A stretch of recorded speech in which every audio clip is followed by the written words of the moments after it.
말씀입니다. 하나님 말씀 시편 13편 1절에서 4절입니다. 여호와여 어느 때까지니까 나를 영원히 잊으셨나이까? 주의 얼굴을 나에게서 어느 때까지 숨기셨나이까? 나 영혼이 번민하고 종일토록 마음에 근심하기를 어느 때까지 하오며 내 무서 나를 치며 자랑하기를 어느 때까지 하리이까? 여호와의 하나님이여 나를 생각하사 응답하시고 나의 눈을 밝히소서. 들거든 내가 사망의 잠을 잘까 하오며 들었건대 나의 원수가 이르기를 내가 그를 이겼달까 하오며 내가 흔들릴 때에 나의 대적들이 기뻐할까 하나이다. 계속 읽겠습니다. 나는 오직 주의 사랑을 의지하여 싸우니 나의 마음은 주의 구원을 기뻐하리이다. 내가 여호와를 찬송하리니 이는 주께서 내게 은덕을 베푸시리로다. 아멘. 말씀 제목은 영적 고갈로부터 벗어나라 라는 말씀입니다. 영적인 고갈로부터 벗어나라 하는 말씀입니다. 우리가 신앙생활을 하지 않아도 우리가 영적인 사람이 되지 않아도 오늘날의 현대인들이 과학 기술 발달에 의해서 아주 편하게는 살지만 부작용이 있습니다. 그것은 뭐냐면 기계 문명과 사람과의 소통이 없다 보면 거기에서 혼자 이게 고립됩니다. 그래서 요즘 혼술, 혼밥 그런 게 있잖아요. 혼자 여행하는 거. 혼자 있다는 것 자체는 나쁜 건 아니지만 그럼에도 불구하고 오늘 너무나 많은 사람들이 관계의 홍수, 그러니까 우리 이렇게 인격적으로 서로 이야기 나누는 관계가 아니라 여러분 스마트폰에 저장, 우리 딸내미 저장들 보니까 수백 거 있어요. 수백 개. 전화번호만 수백 개. 그러니까 얘는 골고루 사귀는 거예요. 진짜 친한 아이를 빼놓고 그 친구들도 있고 골고루 사귀죠. 저 같은 스타일은 저 많아봤자 60개 이상 한 10개 될까요? 그 정도밖에 없어요. 그런 이유가 그것도 축인 거예요. 저는 연락 온다고 일일이 저장하지 않습니다. 그러니까 저와 진짜 관계되지 않고서는 올리질 않아요. 제 스타일 자체가.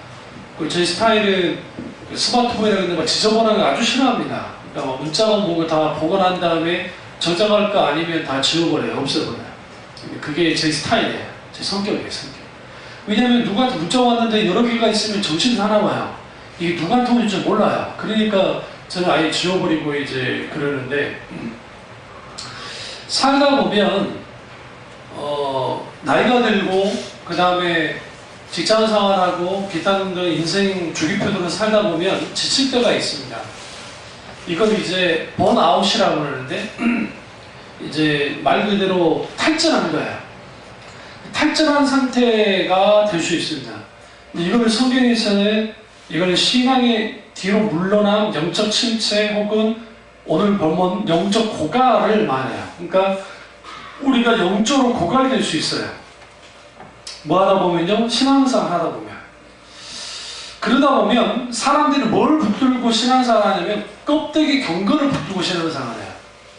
껍데기 경건을 붙들고 신앙생활 한다는 말은 무슨 말이냐면 과거에 내가 이런 놀라운 은혜를 경험했고 풍요로움, 영적인 풍요로움도 경험을 했어요. 그것에 대한 경험을 알고 알아요. 그리고 그 맛도 알아요. 그것이 무엇인지도 알아요. 그런데 그것이 내게 다시 회복되기를 원하는데 그게 회복되지 않는 거예요. 회복되지 않으니까 뭐 하느냐? 껍데기라도 붙들어 보고자 해요. 과거에 내가 이렇게 했으니까 내가 이게 좀 뭔가 거기서 벗어났었어 라는 경험을 통해서 그러니까 이런 것 저런 걸 해봅니다. 해봐도 안 되는 거예요. 고갈로부터 못 벗어나는 거예요. 그러니까 그러다 보면 껍데기 경건이란 말은 무슨 말이냐? 이제는 화려한, 그러니까 겉보기에 화려한 신앙 경력만이 드러나는 거야. 내가 오래 예수를 믿었어. 어릴 때부터 예수를 믿어왔어요. 그런데 지금 내가 바닥이란 말이죠. 아주 침체에 빠져있고 아주 영적 고갈 상태에 있다는 겁니다. 그러면 오늘날 시대의 영적 고갈 상태에 빠진 사람들의 전형적인 특징이 뭐냐면 독보소처럼 이 시대 속에 자라나는 게 껍데기 경건이야. 다시 말하면 자기가 마치 신앙생활 이렇게 잘하는 것처럼 막 자기를 포장하는 사람들이 꽤 많습니다. 근데 실제로 그 속을 들여다보면 거기에 그 하나님의 놀라운 은혜가 없어요. 은혜 없는 껍데기 경건이 더 큰 고갈을 갖다 줘요. 다시 말하면 우리가 영적으로 고갈되어지면 고갈된 증상이 나타나야 돼요. 실제로. 그래서 내가 고갈됐구나. 그럼 그 고갈됐을 때 가만히 있으면 안 되잖아요. 아, 내가 이렇게 가다가 큰일 나겠구나. 신앙주의 영적으로 큰일 나겠구나. 각성함이 일어나고 하나님을 찾는 것이 일어나야 되는데, 껍데기 경건은 내가 이렇게 고갈됐어요. 그런데 고갈된 것을 이제는 해결이 안 되는 걸 아니까. 그런데 목사님에게 들킬까 두렵고 다른 교인들에게 들키기가 두렵단 말이에요. 그러니까 자기는 아닌 척하는 거예요. 아닌 척하면서 껍데기 경건만을 드러내요. 그러다 보니까 계속 영적으로 고갈된 상태에 있는 겁니다. 이게 오늘날 시대의 껍데기 경건을 가지고 있는 교인들의 모습이에요. 모습. 그러면 영적 고갈로부터 어떻게 벗어날 수 있을까요? 오늘은 좀 내용이 많기 때문에 빨리 나가도록 하겠습니다. 첫째는 옛 습관으로 돌아가려는 것이 영적 고갈의 증거임을 알아야 돼요. 오늘은 과거의 습관으로 돌아가는 습성이 있습니다. 오늘 본문 말씀 보시면 시편 13편에 뭐부터 나옵니까? 어느 때까지 라는 말이 1절에 2절에 2절에도 계속 나오죠. 그 벌써 한번 쉬어보세요. 어느 때까지니까, 그 다음에 어느 때까지 숨기셨나이까, 2절에 어느 때까지 하오며 어느 때까지 하니까. 지금 1절에서 2절까지 4번이나 어느 때까지 이렇게 있어야 됩니까? 라를 드러내고 있어요. 이게 뭐냐? 시편 기자가 영적으로 피로한 상태에 빠져 있는 겁니다. 여러분, 영적인 피로감에 있는 사람들이 뭐에 빠지냐면 영적 고갈 상태로, 영적인 고갈 상태에 있을 때 피로감을 느껴요. 그러니까 영적으로 고갈하면 가장 먼저 일어나는 증상이 피로감이라고요. 어떤 피로감이 되냐면 하나님을 향한 피로감이 첫 번째 들고, 두 번째는 교회에 대한 피로감이 들어요. 세 번째는 설교에 대한 피로감이에요. 그러니까 그 설교 늘 들었던 설교야, 내가 아는 설교야, 뭐 굳이 그 설교를 들을 필요가 있을까? 라고 하는, 그리고 그 외에도 나머지 이제 교회 봉사라든지 교회 활동이라든지 그런 것들이 피로해요. 피로감이 들어요. 피로감이 드니까 좀 적당히 좀 할까? 안 하면 안 될까? 좀 쉬면 어떨까? 이제 그렇게 생각을 하는 겁니다. 이게 뭐냐? 옛 습관으로 돌아가는 거예요. 옛 습관으로 돌아간단 말은 무슨 말이냐면 이거예요. 옛날에 내가 신앙적으로 영적으로 무너졌을 때, 혹은 영적인 바닥 상태에 있을 때 그 상태로 돌아가는 거예요. 그래서 여러분, 신자는 마치 뒤에 강력한 고무줄이 있는 것 같아서 내가 하나님 앞에 계시다고 하고 하나님께 막 나아가요. 근데 이 줄이, 이 고무줄 같은 게 하나님께 가까이 가면 가까이 갈수록 무슨 일이 벌어져요? 더 강하게 잡아당긴단 말이에요. 차라리 아예 세상 가까이 있으면 잡아당기지 않아요. 신앙생활이 힘들다는 생각이 안 들어요. 근데 하나님 가까이 나가면 세상 우리를 계속 잡아당겨. 원수가 우리를 가만 놔두질 않아요. 그러면 그 옛 습관 속에는 두 가지가 나타나는데, 하나는 영혼의 실증과 또 하나는 게으름이에요. 영적 게으름들. 영혼의 실증은 뭐냐면 그토록 교회 나오는 게 좋았고 즐거웠고 신났고, 또 목사님 설교에 대한 기대감을 가지고 막 나올 때가 있었는데, 어느 날인가 들여다 보니 그게 없어진 거예요. 없어요. 그리고 그 영혼의 실증 속에는 이제는 내가 신앙생활 한 것에 대한 소위 말하는 회의감이 들어요. 어떤 회의감이 드냐면, 내가 이렇게 신앙생활을 했어도 내가 뭔가 바뀌어진 게 없거든요. 환경이 바뀌어진 것도 아니고, 그렇다고 상황이 바뀌어진 것도 아니고, 누가 바뀐 거 아니에요. 더 중요한 건 나도 안 바뀌었어요. 남도 안 바뀌었어요. 나만 있는 것 같아요. 그러니까 사탄은 이걸 통해서 뭐 하느냐면, 영혼의 깊은 실증 속에서 살아가는 대상을 바꿔요. 어떻게 바꿔 나가냐면, 옛 습관은 하나님을 사랑했던 사람이 이제는 더 이상 하나님을 사랑하기보다는 세상을, 자기를 사랑하도록 만들어요. 그래서 자기에게 선물 주는 거예요. 들어보셨죠? 연예인들이 힘들게 성공하는 거 한 다음에 자기한테 선물해주고 싶다 해서 6억짜리 수모차 사잖아요. 자기한테 선물해 준다. 너 고생했지. 그 자체는 뭐 나쁘다는 건 아닙니다. 뭐 좋고 나쁜 걸 다 떠나서. 근데 문제가 있어요. 뭐가 문제가 되냐면 옛 습관으로 돌아가면 자기 사랑이 완성해져요. 그리고 이전에 내가 사랑했던 것들을 더 이상 사랑하지 않게 되어져요. 그러니까 하나님을 사랑했을 때는 교회를 사랑하고 교회 교우들을 사랑하고 그리고 거기에 있는 뭐 기타 등등 영적인 어떠한 것들을 사랑하고 가치 있게 여겼는데 이제는 옛 습관으로 돌아가면 자기 사랑이 불듯이 일어나기 때문에 이제는 하나님 사랑보다는 세상 사랑이 더 강하고 하나님이 주는 기쁨보다는 세상 기쁨이 더 강하게 돼 있고 그 기쁨이 강하니까 뭐 하게 되냐면 아주 이제는 육신적인 사람으로 바뀌어져 있는 거예요. 근데 그래도 교회는 안 나갈 수 없으니까 교회는 나와주는 것이고 그래서 교회를 다니는 거예요. 다니는데 교회에서 있게 되어지는 수많은 신령한 은혜가 더 이상 내게 역사하지 않는 겁니다. 부어지지 않는 겁니다. 그게 영적인 고갈 상태에 있는 사람들에게 나타나는 영혼의 실증의 증상이 첫 번째 증상이에요. 그러니까 더 이상 이제는 내가 사랑했던 하나님이 내가 사랑했던 그토록 원했던 천국이 내게서 그렇게까지 가치 있는 게 아니에요.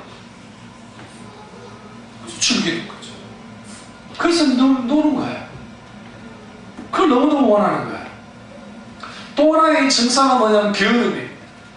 이 게으름은 이제는 마음속에서 이러한 일들이 막 일어났다가 이제는 이게 실질적으로 내 육신적으로 내 외형 쪽으로 나타나기 시작합니다. 그 대표적인 게 뭐냐면 이전에는 늘 그래도 힘들고 어려워도 성경을 읽었던 사람이 더 이상 성경을 읽지 않고 기도했던 사람이 기도하지 않고 예배를 드렸던 사람이 예배를 좀 가볍게 여기고 예배를 나오지 않거나 아니 예배를 나오더라도 그냥 그저 그렇게 예배를 나와서 하나님 앞에 이제 서기 시작하는 겁니다.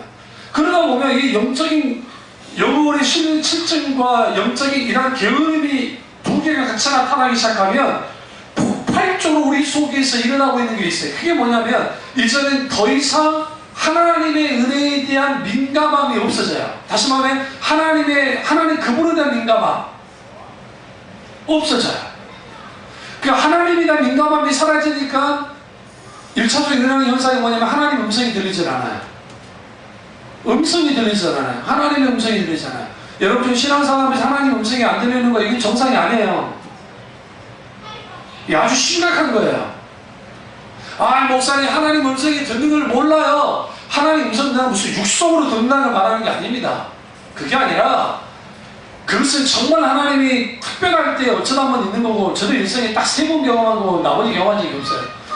그것이 아니라 하나님의 음성을 듣는다는 것은 하나님의 말씀을 통해서 여러 주님이 다양하게 말씀하세요. 우리에게 성경의 주님 속에 때로는 기도 가운데 기도의 감동 속에 영적인 내적인 감동 속에서 우리가 하나님의 음성을 듣기도 하고 때로는 저를 관계없는 사람을 통해서도 들을 수 있어요.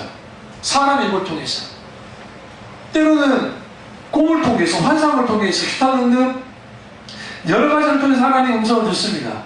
근데 이 하나님의 음성을 듣는 것이 중단되어 있다는 것은 그 뭘 의미하냐면 내가 이제는 더 이상 하나님 앞에 민감하지 않다는 거예요.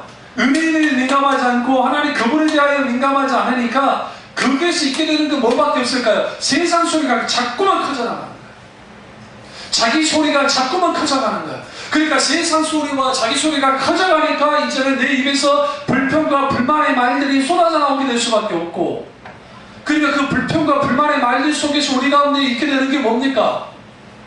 결국은 남을 향해서는 비판하겠죠. 남탓하겠죠. 자기를 향할 때는 자괴감에 빠져요. 그래서 상상이 내 영혼의 세계가 부셔져요. 그게 뭐냐? 그게 영혼의 고갈 속에 일어나는 현상 중이에요. 현상.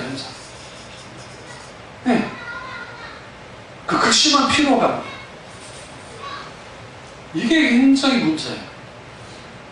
그래서 우리가 영혼의 고갈로부터 벗어나기 위해서는 반드시 우리가 내가 영적인 상태에서 내가 지금 고갈되어 있나 아니냐를 분별해야 되고 두 번째는 하나님으로부터 영적 공급을 받아야 됩니다.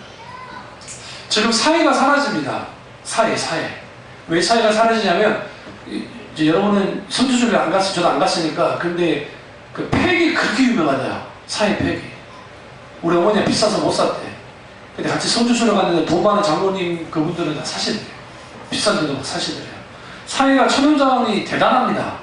진짜 짱이에요. 그런데 갈릴리 지역으로부터 강수량이 적어지고 물을 하도 많이 써버리니까 사회가 없어지는 거예요. 사회가 없어지면 뭐가 문제가 되냐면 거기에 있는 수많은 이제 자원들을 이용할 수가 없습니다. 그러니까 썩어져 들어가고 이제 땅은 썩어져 들어가고 그래서 지금 생각이 수로를 갖다가 연결을 시켜서 그쪽에다 물을 계속 공급해 줄까라고 하는 이스라엘의 정책을 그렇게 쓰려고 하는데 우리도 마찬가지입니다. 고인물의 특징이 뭡니까? 더 이상 공급받지 못하면 고이잖아요, 물이요. 그러니까 하나님의 은혜가 계속적으로 공급되어져야 영적인 고갈로부터 벗어날 수 있어요. 이건 당연한 이치입니다. 그럼 우리는 얼마만큼 공급을 받고 있습니까? 영적인 공급을 받는 가장 중요한 게 뭘까요? 예배. 예배만큼 우리가 영적으로 공급받을 수 있는 길이 없어요. 통로가 없어요, 사실은.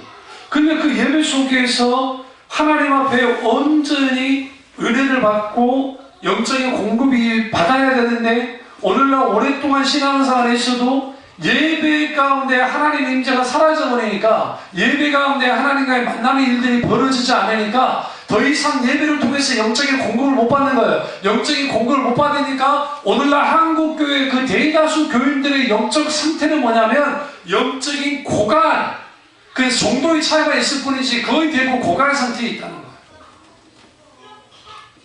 근데 모르는 사람이 있어요. 어떻게 모르느냐? 자기가 영적 고갈되는지 모르는지 모르거든. 교육 활동이 즐거워하고 막 신앙생활 하는 사람들이야.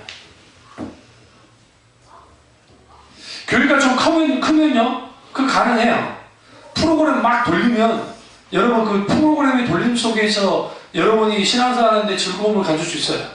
사람들은 어떤 새로운 것을 접하고 어떤 프로그램을 하게 되어지면 거기에 기쁨이 즐거움이 있거든요. 근데 그것은 그거 할 때만 통해요. 그러니까 교회마다 과거에 그 목사님들이 1년에 4번, 적어도 4번 부흥회를 했어요. 1분기, 2분기, 3분기, 4분기로. 그러니까 신앙생활의 힘을 한 분기당 부흥회를, 근데 일주일 동안 부흥회예요. 요즘 뭐 3박 4일 그 정도가 아니라 일주일 풀로, 6일, 그러니까 월요일부터 토요일까지 풀로, 어쨌든 주일 저녁부터 시작해서 그 토요일 아침까지 풀로 할 때가 있단 말이에요. 그러면 그렇게 풀로 그렇게 은혜를 받고 나면 신앙생활을 해요. 공급이 있었으니까. 그들이 뭐 신앙의 본질이 있든 아니든 그건 2차적인 문제고 공급을 받았단 말이에요. 오늘날에는 부흥회한다면 안 와요. 절대로 안 와요. 우리나라 이름 있는 강사, 저희 부흥 강사들이 가도 있잖아요. 요즘에 몰지도 않아요, 이 사람들이. 그게 무슨 말이냐? 과거에는 그래도 다른 강사 목사님이나 아니면 어떤 목사님들 와서 집회를 하게 되어지면 거기서 공급이라도 받았는데 요즘 공급도 못 받아요. 이제 일단 받고 싶은 마음도 없어요. 그럼 주일날 예배라도 공급을 받아야 되잖아요. 예배 속에서도 하나님께 공급을 못 받아요. 그 이유가 뭘까요? 그 이유는 딱 하나예요. 이거예요. 6절, 13절 6절을 보세요. 내가 여호와를 찬송하니 이는 주께서 내게 은덕을 베푸심이로다. 여러분, 영적인 공급의 성패는 찬양에 달려있어요, 사실. 많은 경우. 찬양이 별거 아닌 것 같이 느껴지죠? 그렇지 않아요. 찬양 가운데 하나님의 놀라운 임재가 있습니다. 찬양 가운데 하나님이 함께 하신 은혜가 있습니다. 그렇기 때문에 우리는 하나님을 향한 찬양을 할 때에 적극적으로 동참해야 돼요. 거기서 주님의 아름다움을 경험할 수도 있고 주님의 크신 뜻을 알기도 하고 주님에 대한 뜨거운 사랑이 일어나기도 하고 그 속에서 우리 속에 있는 여기 보면 내게 은덕을 베푼다잖아요. 주님의 은혜가 찬양 속에서 부어져요. 그래서 찬양이 살아있지 못하는 교회는 필연적으로 예배가 제대로 설 수가 없어요. 왜냐하면 찬양 자체가 예배이기 때문에. 예배이기 때문에. 기쁨의 찬양은 내가 영적으로 회복된 증거예요, 사실. 그런데 우리가 하나님의 은혜의 자원들이 우리 가운데 풍성하게 이게 있어야 되는데 그게 왜 있지 못할까 하는 것. 보조설교와 연장선상에서 우리의 신앙의 균형이 깨졌기 때문에 기도라는 한 날개와 말씀이라는 한 날개가 두 날개가 서야 되는데 그 두 날개 중에 하나가 아니면 둘 다 없으면 무슨 일이 벌어집니까? 날개 하나 있으면 빽빽 돌겠죠? 설사 조금 날아오른다 할지라도 날개 두 개가 없으면 날아오르지도 못합니다. 그러다 보니까 그 자리에 있는 거예요. 365일 1년 12달 이게 10년, 20년, 30년 됐어요. 지났단 말이죠. 근데 그 신앙은 그 자리만 있는 거예요. 왜? 이사야가 말했듯이 독수리가 날개치 올라가야 되는데 올라가지 못하는 겁니다. 왜 올라가지 못합니까? 여호와 하나님은 앙망하지 못하기 때문에. 왜 앙망하지 못합니까? 하나님의 은혜가 우리 가운데 강하게 부어지고 우리 속에는 하나님 은혜의 자원들이 회복돼야 되는데 그러기 위해서는 우리는 반드시 하나님 은혜를 구해야 돼요. 오늘 시편 기자처럼 주님 내가 어느 때까지 이렇게 있어야 되니까 하나님 앞에 부르짖는 기도해야 한단 말이에요. 부르짖는 기도가 없이 영혼의 공허함에서 벗어날 수 있느냐? 못 벗어나요. 절대로 못 벗어나요. 그래서 우리 믿음의 선배 목사님들이 늘 했던 말하면 무조건 죽게 살기를 하나님께 매달려라. 기도해라 라는 거예요. 그 말은 맞는 말이에요. 기도하셔야 돼요. 고갈된 에너지를 다시 채우기 위해서라도 뭐 해야 돼요? 기도해야 돼요. 그래야 하나님께로부터 영적인 공급함이 있습니다. 그러니까 그 공급함이 있는데 그 공급함의 온전한 통로는 뭐냐? 하나님의 말씀입니다. 대표님께 설교 말씀이에요. 저도 공급받아야 돼요. 저도 공급받지 못하잖아요. 그러면 권고해요. 그러니까 저희들 멘토되는 목사님들의 설교를 들어요. 그렇기 때문에 들어야만 해요. 제가 이렇게 저렇게 바빠서 못 들을 때가 있잖아요. 못 듣고 한 주간을 보내잖아요. 그러면 그 나의 영적인 측면에서 이 피곤한, 채워지지 않는 그러한 느낌들을 가질 때가 있어요. 그게 정상이에요, 그게. 그래서 여러분, 제가 할 일 없이 CD 설교를 이렇게 카피하는 거 아닙니다. 저도 피곤하지만 주일날 다 일이 끝나고 나는데 집에 돌아서 가장 마지막 하는 일이 뭐냐? 먼저 하는 일이 뭐냐? 교회 CD 카피하는 거예요. 불편화시키고 내가 변화시켜놔야 후에 신유희 간사가 와서 인터넷에 설교를 올려놓기 때문에 그 작업을 다 해요. 아무리 피곤해서는 가서 먼저 그거부터 합니다. 그리고 복사해야죠, CD를. 그 이유는 뭐냐면 제 설교가 들을 만큼 좋아서가 아니에요. 제 설교 내용이 대단해서도 아니에요. 그것보다는 우리가 얼마만큼 하나님의 말씀에 자주 노출되냐에 따라서 뇌의 영적인 공급 상태가 달라져요. 이거는 있어요. 내가 계속 설교를 듣다 보면 식상할 때가 있고 재미없을 때 있고 뭔가 그럴 때가 있어요. 솔직히 사람이기 때문에. 근데 그것은 사실 뭐의 관계, 피곤한 뭐와 관계 있냐면 사실 그것은 하나님 설교를 들을 때에 하나님이 우리에게 하고자 하는 말씀을 듣기보다 설교 듣기 위한 듣기가 되었을 때 그게 되어진단 말이에요. 그러니까 우리가 이 영적인 고갈로부터 벗어나는 길은 계속적으로 하나님의 은혜가 공급되어지면 괜찮은데 그 공급함의 통로가 다 막힌 거예요. 말씀의 통로가 막히고 기도의 통로가 막히고 찬양의 통로가 막히고 예배의 통로가 막히고 기타는 많은 통로가 막혀버렸는데 우리가 고갈되지 않은 게 이상한 거죠. 왜 지금 북한 놈들이 견디는 줄 아세요? 밀무역 때문에 견디는 거예요. 이 중국 놈들이 일부러 풀어주고 있다고. 지금 밀무역만 딱 차단시켜도 북한 끝장납니다. 그 탈북분 중에 밀무역에 있던 분이 그만하더라고요. 그 사람들이 북한 경제의 70%를 결정짓는. 미국의 제재가 그것까지 못 미치잖아요. 어떻게 미치겠어요? 중놈들 안 움직이는데. 그것만 딱 완벽하게 막아주면 뭐 송유관을 한다 그것도 중요하겠지만 그것만 막아도 그놈들이 뭔 자원이 있어서 샘플을 만들어내겠어요. 쟤들이 당장 밀수를 못하는데 밀무용을 못하는데 마찬가지입니다. 우리에게 주어지는 은혜가 계속적으로 공급받지 못하게 되면 아사 직전으로 가는 거예요. 메말라져가는 이걸 에이든 토조 목사님도 그렇고 많은 목사님들이 이것을 뭐라고 하냐면 습관적인 상태에 있게 되어진 메마름들이에요. 그러니까 이 메마름의 상태, 그 메마름의 상태에 있게 되어지면, 우리 혹시 이런 거 보셨지 않으세요? 그 예전에 막 동네방네 돌아다니다가 개구리가 바짝 말라 죽은 거 어쩌다 볼 때가 있잖아요. 보신 적 있죠? 한 번도 없으세요? 있잖아요. 그 개구리는 뭐 없으면 죽습니까? 물 없으면 죽지 않습니까? 물의 공급이 없으니까 죽어버리는 거예요. 바짝 말라 죽어버리는 거예요. 우리도 똑같아요. 바짝 마르게 됩니다. 메마르게 됩니다. 뭐 하게 되면? 영적으로 하나님께 공급받지 못하면. 그러니까 우리는 하나님의 영적인 공급을 받는 통로를 다양화시켜야 돼요. 모든 백성이 주일날만 와서 목사님께 은혜 받겠다는 거예요. 그거라도 받으면 괜찮아요. 그거라도 받으면 그래도 좀 괜찮아요. 근데 그것도 못 받아요. 그렇다고 한다면 우리는 동시적으로 뭐가 있어야 되냐면 내 일상 삶 속에서 공급되어지는 것들이 필요해요. 저는 뭐 캐나다나 뭐 미국 같은 나라 가고 싶은 마음이 전혀 없는데 딱 하나 때문에 가고 싶은 게 그게 뭐냐면 나이아가라 폭포는 보고 싶어요. 솔직히 내 평생에 그런 폭포 본 적이 없으니까. 그런데 나이아가라 폭포는 미국 쪽보다는 캐나다 쪽이 크게 예쁘대요. 엄청나게 예쁘대요. 근데 그 폭포가 줄기를 쭉 원류를 따라가 보면 뭔지 아세요? 수많은 물줄기들이 그쪽으로 모아되니까 그 어마어마한 폭포가 된 거예요. 어마어마한 폭포가. 그러니까 우리에게 영적으로 내게 공급될 수 있는 다양화되어진 그 통로가 필요해요. 삶 속에서. 그게 있어야 돼요. 그러니까 저는 그러니까 이제 어떤 뭐 말씀을 많이 준비하고 가다가 좀 쉴 때 보면 CTS나 CBS나 PBS나 실질적으로 불교 방송까지 봐요. 스님이 뭐라 하는 것까지 들어요. 도대체 뭐라고 하시는지.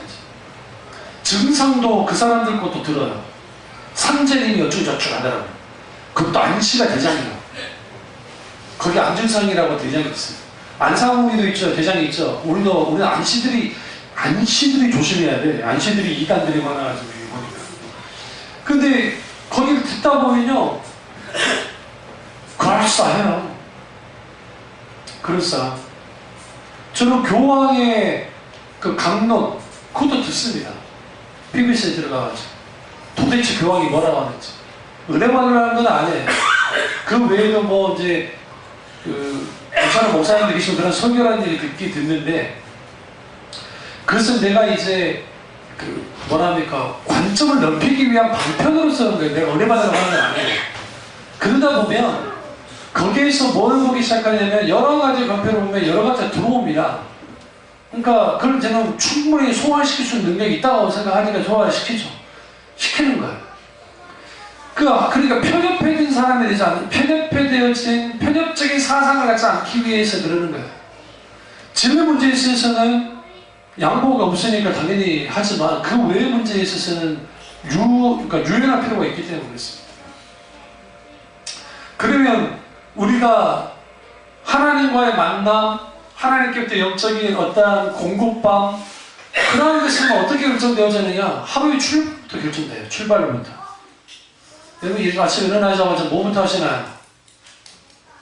오늘 빨리 애들 보내야 되니까 밥이나 먼저 합니까? 기도하셔야 돼요. 자다가 깬 것에 대해서 하나님께 기도하셔야 돼요. 주무시기 전에 뭐 하셔야 됩니까? 기도하고 주무셔야 돼요. 정말로요. 그 두 가지만 해도 신앙의 밸런스가 맞아져요. 그게 별거 아닌 것 같아요. 그 기도 시간에 주님의 어떤 감동이 있으면 또 오래 기도해도 되고 짧게 기도해도 되고, 하지만 중요한 것은 매일매일 주님을 찾는 거예요. 아침을 차릴 때는 오늘 하루에 대한 기대감을 가지고 하나님께 기도를 하는 겁니다. 하나님, 오늘 하루를 주께 맡겼습니다. 그러니까 주님께서 오늘 하루를 책임져 주시고 인도해달라고 기도하는 것이고, 우리가 일어났을 때, 이제 잘 때에는 오늘 하루를 주님 내가 이렇게 살아왔는데 회개할 건 회개하고, 그리고 주님 이러한 부분에 있어서 이런 게 있었다고 한다면 더 깊이 깨달아게 해달라고 하면서 하루를 마무리하면서 하는 거예요. 그 두 개만으로도 우리가 일단 하나님 앞에 나가는 게 있고, 또 하나는 우리가 하나님의 말씀, 혹은 찬양, 혹은 기타 등등 그러한 것들이 우리 일상의 삶 속에서 녹아져내야 돼요. 그러니까 이런 삶이 당연한 것이 되어야 돼요. 야구하는 사람들은 야구만 생각하고 살잖아요. 박찬호가 그 말하더래요. 박찬호가 잘 때도 야구공을 쥐고 잤대요. 얼마나 스트레스가 심했겠어요. 근데 박찬호가 그 세계적인 선수가 야구. 어떤 유명한 타자도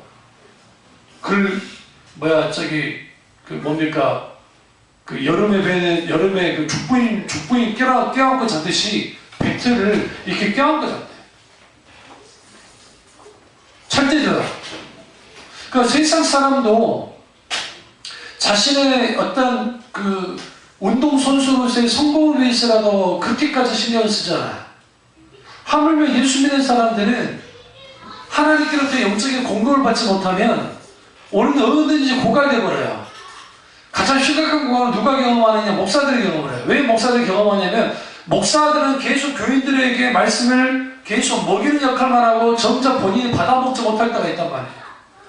정작 그 개인의 경건을 위한 경건의 연습이 없으면 금방 고갈돼요. 금방.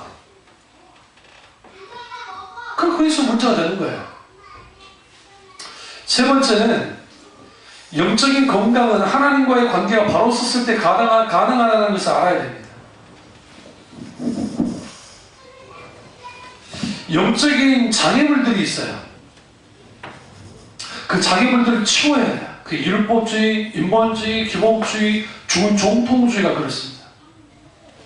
근데 사탄은 우리가 하나님과 건강한 관계가 되기를 원치 않습니다. 근데 중요한 것은 하나님과 나 사이의 관계를 공격할 때 절대로 하나님과 나 사이의 관계를 공격하고 들어오지 못해요. 하나님 때문이라서. 그럼 어떻게 공격하느냐? 내 주위 사람을 통해서 공격을 합니다. 가장 여러분 가까운 사람들이 여러분의 영적인 균형을 깨뜨립니다. 대표적인 게 육신의 부모, 남편, 아내, 자식, 기타 등등 그런 사람들이 여러분의 영적인 부모를 얇게 부셔버립니다. 그러니까 그걸 통해서 하나님과 나와의 건강한 관계가 없어져도 만들어요. 왜 그러냐면 그 속에서 있게 되어지는 상처, 분노, 불안함, 어떤 기타 등등 이러한 것들이 우리 속에서 막 일어나요. 그러다 보니까 미움의 감정, 그런 감정들이 있을 수밖에 없고, 그러다 보면 거기에서 하나님과 나 사이에 장애물들이 생기는 거예요. 그러니까 사탄은 우리에게 계속 장애물들을 만들어내요. 때로는 우리가 너무 심할 정도로 바빠요. 네? 갑자기 너무 바빠요. 바빠지게 만들어요. 원수가 뒤에서 그렇게 만들 수도 있고, 성공이라는 명목 하에서. 또 하나는 우리가 이거예요. 잘못된 습관이 하나님과 영적인 건강 관계를 해쳐요. 그게 뭐냐? 아주 늦잠을 잔다거나 아주 너무 늦게 잠을 잔다거나 하는 행동들이에요. 드라마 볼 거 다 보고 예능 볼 거 다 보고 주무시는 그러한 배짱 있는 분들 잘 들으십시오. 피곤합니다. 그러니까 제가 주일날 아침은 그래도 여러분들에게 TV 켜지 말라고 하는 이유가 뭐냐면, 이제 교회 오시기 직전까지 TV 켜지 말라는 이유가 뭐냐면, 그게 잔상으로 남아요. 그런 게. 그러니까 주일날 TV 켠 게 죄라는 게 아니라 잘못된 게 아니라 잔상으로 남고 부산스럽게 만들어요. 그렇기 때문에 주일이든 그런 걸 하지 않는 게 좋죠. 부득이하게 애들이 너무 말 안 들으면 애들을 하게 하려고 말 하나를 틀었는데 그런 어쩔 수 없을지 모르지만 어쨌든 그렇습니다. 그런데 하나님과 영적인 건강한 상태를 깨부실 때 주위에 가까운 사람들을 통해서 남편이든 아내이든 자식이든 손주든 누구든 간에 그걸 다 깨부시고 난 다음에 가장 먼저 깨지는 게 뭐예요? 예배가 안 드려져요. 응? 그러니까 목사님들을 가장 조심해야 될 게, 목사님들이 조심해야 될 게 뭐냐? 토요일날 싸우는 거야. 그러면 그 주일 예배는 죽쓰는 거예요. 성질난 상태니까. 원수는 그래요. 원수는 우리가 하나님과 영적인 관계를 잘 갖도록 하는 게 예배인 걸 알아요. 그러니까 목회자를 향해서 공격도 하고 양대를 향해서 공격을 해요. 꼭 주일 아침만 되면 막 갑자기 어떤 일들이 벌어지기도 합니까? 그 원수가 하는 거예요. 그 전날 토요일 같은 날 어떤 일이 벌어지게 만드니까 원수가 하는 거예요. 왜 그러냐면 그렇게 해야 예배가 온전히 드려지지 않으니까. 그렇게 해야. 마라톤에 42.19km를 마라톤을 합니다. 마의 구간이 어디냐면 35km예요. 황용준 씨가 그 바르셀로나에서 몬주익에서 그 우승할 때 35km 구간에서 치고 나갔습니다. 그리고 뒤에 있는 사람들 못 따라 나왔고 압도적으로 해서 1등을 했어요. 근데 이제 정봉준가 그 있죠. 그 똑같은 나이는 똑같은데 이제 금메달 그 보스턴 마라톤에서는 우승을 했지만 그 은메달만 딴 사람이 있어요. 잘 달렸어요. 어떤 그 대회인데 이제 마지막 은퇴를 놔두고 이제 그때 대회였는데 마지막 은퇴는 아니고 한참 전성기 때죠. 35km 구간에서 그때 뭐 이교피아 사람인가 뭐 그 흑인이 어쨌든 흑인이에요. 그 사람이 그래서 치고 나오는데 못 따라잡더라고요. 한 사람이 치고 나갔는데. 그리고 2위와 3위의 거리는 분명히 굉장히 컸어요. 그러니까 우리 그 캐스터들은 안타까우니까 그래도 막판에 힘을 내면 할 수 있습니다. 이미 게임은 끝났어요 그때. 그리고 그 2등으로 들어올 때 그 정선수의 표정이 아주 밝았어요. 왜 밝은지 아세요? 2등하기 힘들지 쉽지 않았어요. 그것도 2등한 것도 쉽지 않았다고요. 이미 1등은 눈에 보이지도 않아. 3등도 눈에 보이지는 않지만 그래도 그걸 지킨다는 게 마치 2등인데 1등처럼 달렸어요. 그러니까 얼마나 힘들겠어요. 그래도 2등으로 돌아왔으니까 기뻤어요. 근데 우리 매스컴에서는 1등도 못한, 금메달도 못한 정봉준도 뭐 그랬죠. 저는 안 그래요. 저는 찬성을 했어요. 정말 잘했어요. 우리가 신앙생활 하다 보면 신앙생활은 죽을 때까지 해야 되니까 마라톤 같지 않아요. 그러니까 정말 나도 어렸을 때 우리 체력장 있잖아요. 체력장. 오래당연히 5바퀴 돌 때 운동 더럽게 못하는 것들이 처음부터 달려요. 물론 그렇게 달려서 1등하는 애들은 대부분 육상 선수 애들이에요. 그러니까 육상 선수 애들은 그게 가능해요. 그런 훈련을 하니까. 근데 뭣도 모르고 그것만 믿고 하다가 지쳐가지고 걸어가고 선생님들이 욕해요. 뛰지 말라고. 진짜 우리 그랬다고요. 다행히 저는 점수를 미리 다 받아가지고 뛰기 싫어 죽겠는데 그걸 뛰라는 거예요. 선생님이 이미 20점 넘었는데 이거 다 하고 해서 다 해서 나는 점수 최고로 받았고 내 친구 5명이랑 짰어요. 야 우리 뛰지 말자. 앞으로 하자. 제가 정말 점수 잘못 먹어가지고 무리를 떠갖고 큰일 날 뻔했어요. 저는 혼 안 났어.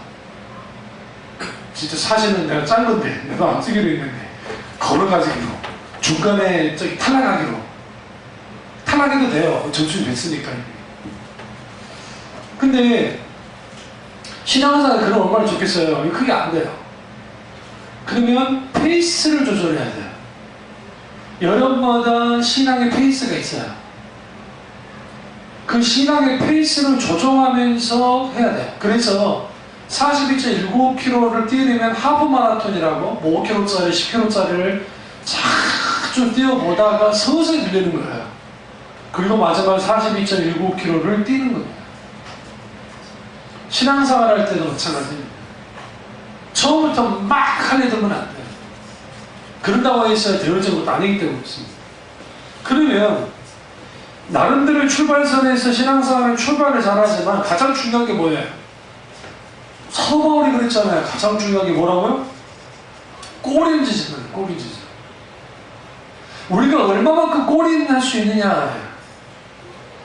그게 가능하려면 주님으로부터 영적인 공급함이 필요해요. 근데 중요한 것은 이 영적인 건강을 좌우하는 게 뭐냐? 하나님과의 관계인데 그 하나님의 관계를 파괴시킬 때는 사탄이 절대로 하나님과 관계를 직접 공격하지 못하니까 우리의 주위에 있는 사람들 통해서 공격하고 또 하나는 뭐냐면 우리 기질을 공격해. 기질. 우리의 기질이 있어요. 사람을 저는 어떤 일을 하더라도 즉각 해야 되는 사람이에요. 우리 딸내미는 아주 만만해. 제가 완전 화가 나더라고요. 그 일을 해야 되는데 기질. 저희 같은 기질은 반드시 그 일을 처리해버려야 속이 시원하고 우리 딸내미 같은 기질은 어차피 할 거 하면 되지라는 기질이에요. 그러니까 나랑 안 맞아요. 그 부분이 있으시면 이게 누가 틀렸다 맞았다 할 수는 없죠. 근데 이제 문제는 뭐냐면 사탄은 그런 다양한 기질을 공격하면서 뭐 하겠느냐, 하나님과 관계가 건강하지 못한 관계로 만들어내요. 그러니까 그 사울이든 다윗이든 기타든 하나님의 사람들이 잘 하나님과의 관계를 갖다가 깨졌죠. 사울은 아주 깨져버렸고 다윗은 깨졌다 다시 회복합니다. 근데 그게 가능했던 이유가 뭐냐면 자식을 통해서 치죠. 사탄이 뭐 환경을 통해서 치죠. 여러 가지 막 쳤잖아요. 그때마다 그가 했던 게 뭐예요? 하나님께 매달린 거예요. 영적 고갈로부터 벗어나려면 하나님께 매달려야 돼요. 오늘 이 시편 기자처럼 다윗의 시인데요. 이렇게 2절 이렇게 말하죠. 나의 영혼이 번민하고 종육토록 마음에 근심하기를 어느 때까지 하오며. 얼마나 힘들어서 이 말을 했겠어요. 내 원수가 나를 치며 자랑하기를 어느 때까지입니까? 이게 여러분 내면 속에서의 근심 걱정 번민뿐만 아니라 또 하나는 원수가 쳐요. 여러분의 원수가 가까이 있잖아요. 제 원수가 가까이 있고 안 그럽니까? 그 원수들이 친다고요. 쳤을 때 아파요. 근데 그 원수하고 드디어 싸운다고 해서 해결되지 않아요. 이게 정말 중요합니다. 어떻게 해야 돼요? 하나님께로 나가야 돼요. 하나님 아버지십니다. 손봐주실 때가 있어요. 옛날에 그랬다잖아요. 분간사 목사님들이 남편이 속썩이고 신앙생활 못하게 만들면 하나님 저 인간 때려서라도 주님 인간 만들어 주십시오. 그 진짜 주님이 때려버리고 그러잖아요. 섭섭해가지고 하나님 앞에 되들었다잖아요. 하나님 근데 내가 저 정도로 때려달라 했어요. 적당히 때리시지 왜 저렇게 때리니까 하나님 뭐라고 그래요? 저희 저놈은 저렇게 안 때리면 안 바뀐다. 그 기도도 조심해야 돼요. 진짜로 저 인간 저렇게 때리면 하나님 해줄 그러면 안 돼요. 하나님께서 분명하게 그 부분에서 하세요. 그래서 영적 강자의 법칙이 우리 속에 작용되어야 돼요. 어떻게 돼야 되냐면 내가 내 불신 남편이든 믿음 없는 남편이든 아내이든 누구든 간에 그 사람보다 믿음 위에 있어야 돼요. 아멘. 네. 그리고 더 영적 영향력을 확고하게 가져야 돼요. 그렇게 되면 무슨 일이 벌어지냐면 위에서 밑으로 물이 흐르듯이 물 흘러게 돼 있어요. 그렇게. 그럼 그렇다고 해서 원수가 공격하지 않는 건 아니에요. 하지만 이것을 대처를 해요. 그리고 하나님께로 계속 가지고 나가요. 어느 시점인가 하나님이 이걸 바꿔 나가요. 그러니까 하나님이 지금 여러분에게 그 인간하고 살게 한 거, 그 인간 하나님이 구원하려고 살게 한 거예요. 아멘 하셔야죠. 그 인간 어디 인간입니까? 그분. 우리 자식들도 마찬가지로 왜 그런 자식을 내게 태어나게 했겠어요? 하나님이 나를 통해서 그 자식을 바꾸려고 그런 거지. 분명해요. 그럴 때 우리는 뭐 해야 되냐면 하나님 앞에 계속 나가는 거야. 미련스러울 정도. 그러면 뭐 하느냐? 하나님이 바꿔요. 아멘. 정말 하나님이 바꿔요. 내가 바꾸지 않아요. 하나님 바꿔요. 그러니까 우리가 저희가 왜 안 바꿔요? 왜 안 바꿀까요? 내가 안 변하니까 안 바뀌어져요. 여러분 얼마나 바뀌었는데? 서로 쳐다봅시다. 얼마나 바뀌었는지. 네? 이씨 그 친구 여기 있었으면 한마디 했을 거예요. 얼쏘! 하시더라고요. 네? 양림대고 후손이 그랬을 거라고. 얼쏘! 우리 자신이 바뀌지 않았는데 그 사람한테 바뀌라고 하는 말 그거 정말 웃긴 거 아닐까요? 왜 그럼 주님은 그렇게 하도록 하시느냐? 관계는 딱 하나예요. 그러니까 원수는 어떻게든 하나님과 우리 사이의 관계를 깨기를 원해요. 그 죄를 짓게 만들든 사람을 통해서 하든 환경을 통해서 나를 하든 어떤 기타 다양하게. 그랬을 때 우리는 딱 하나예요. 어린아이처럼 엄마한테 매달리는 거예요. 허니 언니를 혼낼 때하고 연희 혼낼 때 어떨 때 마음이 더 아파? 허니지. 왜 허니인 줄 알아? 엄마 잘못했어요 하니까 그래. 그러나 우리 연희는 강하잖아. 그러니까 덜 마음이 그래. 똑같아요. 하나님 앞에 매 맞았어도 때리셔야 그러면 안 돼요. 응? 하나님 잘못했어요. 달라붙는 거 그거 하나님 원하시죠. 그러니까 우리가 하나님 앞에 계속해서 뭐 해야 되느냐? 그분에게 나아가고 오늘 시편 기자의 말처럼 고백처럼 어느 때까지 내가 이렇게 해야 됩니까? 신사한탄하더라도 하나님 앞에 신사한탄하고 울더라도 하나님 앞에서 울어야 돼요. 그러다 보면 지각이 뛰어난 하나님께서 우리에게 뭐합니까? 우리가 모든 일 기도와 간구를 할 때 그분이 지각이 뛰어난 하나님의 평강에 우리를 어떻게 해요? 강하게 붙잡아요. 강하게. 과거에는 어떤 사람이 내가 이름만 하면 내가 팔을 떨었는데 내가 영적으로 하나님의 공급을 받으니까 그런 말에도 팔을 떨지 않는 나를 보기 시작한다. 내가 이 정도 했는데 참네?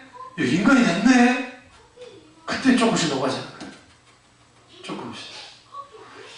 그렇게 해도 안 바뀐다고요? 그럴 수도 있어요.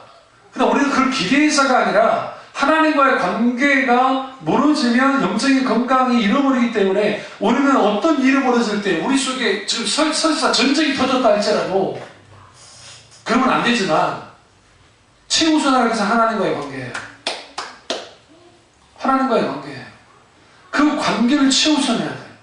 왜냐하면 많은 사람들이 정말 힘들고 어려운 그런 상황에 빠졌을 때 그들이 어떻게 행동하느냐가 아주 그 사람의 신앙이 그대로 드러납니다. 이 나라 이민족이 일본과 달리 우리도 기독교가 두 가지 부류로 들어왔어요. 하나는 귀족들을 중심으로 들어왔고 이북적으로는 평민들 집단을 통해서 들어왔다고요. 우리는 코스가 두 개 있어요. 근데 가장 먼저 들어온 것은 일반 그러니까 민초들에게 복음이 먼저 들어왔어요. 그리고 하나는 뭐 알펜세르나 언도우도 같은 사람들이 지금 그 정동교회라든지 막 배와 악당이라든지 기타 등등 뭐 다 만들잖아요.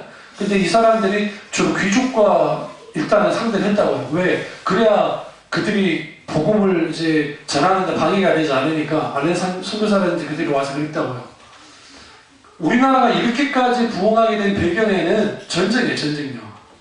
그러니까 6.25 전쟁이라는 전쟁이 없었으면 기독교는 절대 이렇게까지 확산되지 못했을 거예요. 왜요? 그 전에 뭐 1907년대에 부흥이 있었지만 그렇다고 해서 기독교 인구가 많았느냐? 아니요. 1.5%도 안 됐어요. 1.5%도 안 됐다고요. 폭발적인 부흥은, 그러니까 숫자적인 부흥이든 뭐 어떤 부흥이든 부흥은 전쟁 이후에요. 전쟁 때 많은 사람이 하나님께 돌아오기 시작했고. 그러니까 참 신앙은 뭐냐면 내게 어떤 일이 벌어져도 나는 하나님을 결코 떠나지 않는다. 그 신앙이에요. 아멘. 그 신앙 갖고 주님을 축원합니다. 아멘. 그러니까 그 신앙을 가지고 나아가기 시작하면 나의 영적인 것을 뒤흔드는 것들이 주기적으로 하죠. 주기적으로. 패턴 따라서 이상할 정도로. 그게 뭐냐면 그 사람과의 관계 속에 있는 패턴도 있지만 원수가 그걸 갖다가 잘 이용해요. 그렇게 되도록 만들어요. 그 방어 기도를 통해서는 지혜롭게 어떻게 이거를 대처해 나가야 됩니다. 마지막 네 번째는 뭐냐면 고갈된 상태가 조금 더 진행하면 말라버린 상태가 된다는 것을 명심해야 됩니다. 다음 주에 이어서 이제 말씀하든지 이제 그렇게 하도록 하겠습니다. 그럼 뭐냐? 우리가 지금 여러분이 6억짜리 그 포르쉐 차를 갖고 있다고 합시다. 그래가지고 막 이제 신나게 도로를 갔다가 막 고속도로를 운전하고 오는데 갑자기 깜빡 하는 거야. 연료 게이지에서 지금 가스가 없다고 한다고 합시다. 근데 케이스가 없는데 무작정 계속 달리면 어떻게 됩니까? 쓰겠죠?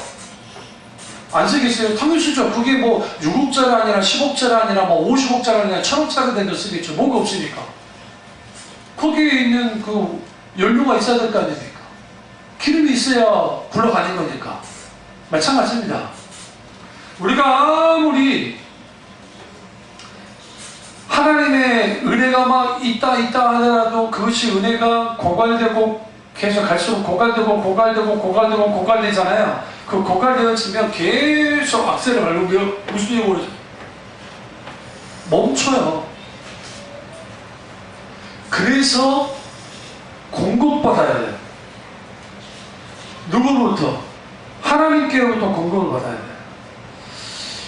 W.E. 센스터 그 목사님이 자신의 영적 말라버린 상태가 이럴 때 됐다라는 것을 이제 이분이 5개에 대해서 말했는데 제가 여러분이 그런지 안 그런지 한번 보세요. 첫째, 나는 화를 잘 내고 쉽게 식는다. 두 번째, 나는 아내와 아이들에게 참을성이 없다. 혹은 남편과 아이들에게 참을성이 없다. 세 번째, 나는 방문자가 왔다 연락을 받으면 속으로는 귀찮아하지만 실제로 그들을 맞을 때 기쁜 척하면서 맞는다. 이게 이제 목사님이니까 이렇게 한 거예요. 그 다음에 네 번째, 나는 설교 시간에 성도들이 하나님 말씀을 어떻게 생각할까 보다는 성도들이 나에게 어떻게 생각할까를 궁금해한다. 다섯 번째, 다른 젊은 목사들의 성공을 슬그머니 시기하는 마음을 발견한다. 이걸 뭐라 하냐, 이거는 영적으로 말라버린 상태라고 했어요. 목사가. 마찬가지로 우리도 그럴 수 있습니다. 우리가 영적으로 말라버린 것 같은 상태가 있을 때가 있어요. 남편이 내게 열받게 하니까 이들한테 성질 부리죠. 회개할진저.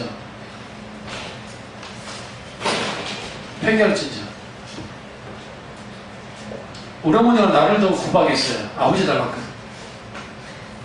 아, 진짜. 내가 우리 아버지를 닮았거든. 조심해야 돼. 이 말씀하고 끝내겠습니다. 이사야 40장 28절 한번 찾아보시죠. 이사야 40장 28절입니다. 창조하신 자는 피곤치 아니하며 곤비치 아니하며 명철이 한이 없으시리라. 하나님은 피곤치 않고 곤비치 않고 명철이 한이 없는 분입니다.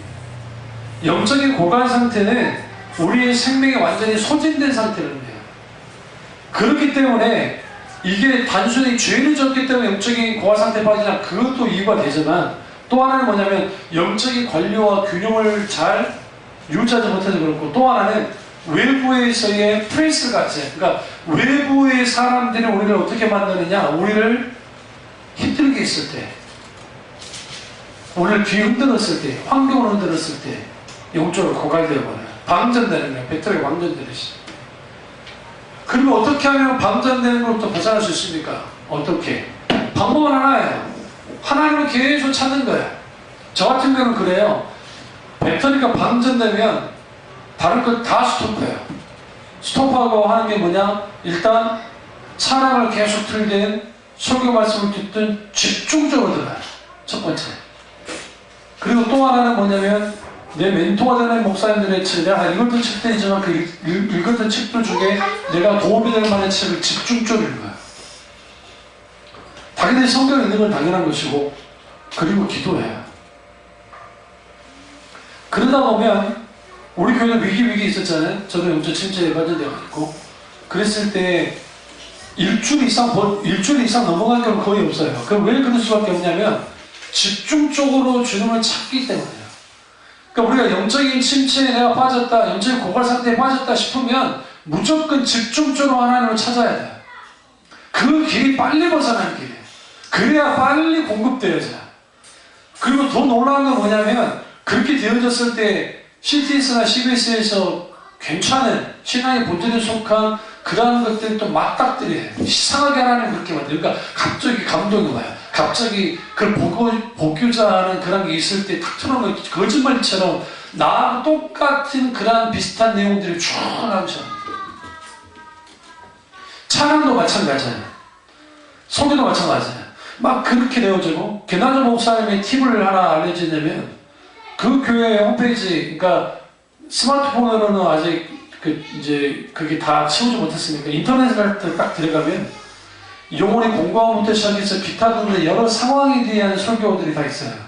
그게 벌써 7, 8년 전에 설교이긴 해요. 그런데 그런 설교들이 얼마나 파워를 갖고 있냐면 몇십 년 전에 뭐 몇 년 전에 했던 설교지만 그 설교로 감동 가운데 이제 내 처저 환경, 내가 지금 고민하고 있는 것과 똑같은 것으로 툭 들어가잖아요. 그러면 놀랍게 하나님 맞아요.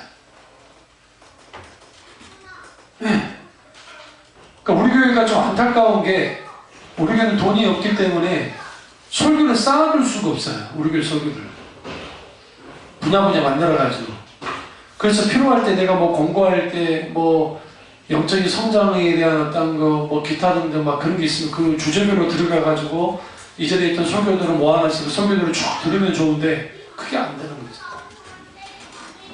그래서 필요한 게 뭐냐? 우리 집사님 좀 책을 읽으시는 것처럼 저 딱 가보시면 저기에 여러분의 처지와 비슷한 내용, 그러니까 내가 막 낭망하고 쓰러져 지치고 있던 그러한 것이 있으면 그 비슷한 글들이 책이 분명히 있어요. 그리고 제가 썼던 책이 다음에 제가 썼던 책 그거 가지고 한번 제가 주일 오후 때 한번 쭉 한번 강론할 겁니다. 왜 그러냐면 그 글들이 그냥 나오지 않았습니다. 지금 생각하면 그 불가능한 책을 제가 쓴 거예요. 그리고 그런 일들을 했어요. 근데 왜 그게 필요하냐? 그렇게 하다 보면 내 신앙이 점검이 돼요. 저도 점검이 돼요. 어쩔 때는 수준하치게 놀라요. 내가 이걸 썼단 말이야? 내가 썼는데도 내가 어떻게 이런 글을 썼지? 그럴 수밖에 없는 게 그때 성령이 비주신 은혜 가운데만 쓰기 시작했기 때문에 그럼 그 속에서 내 신앙의 그 곤고함이 있을 때 소진되어졌을 때 그때 내가 내 글을 읽고 내 책을 읽다가 회복된 경우도 있어요. 내가 썼던 책인데 감동이 너무 하는 거예요. 영적 침체와 영적 성장이라는 책이 있습니다. 영적 침체가 된 책이 그 책을 쭉 읽는데 눈물 나는 거야. 내가 이론으로 다 알고 있는데 이러고 있는 거야. 응? 의사가 제기병 못 고친다잖아. 다 잘하는데.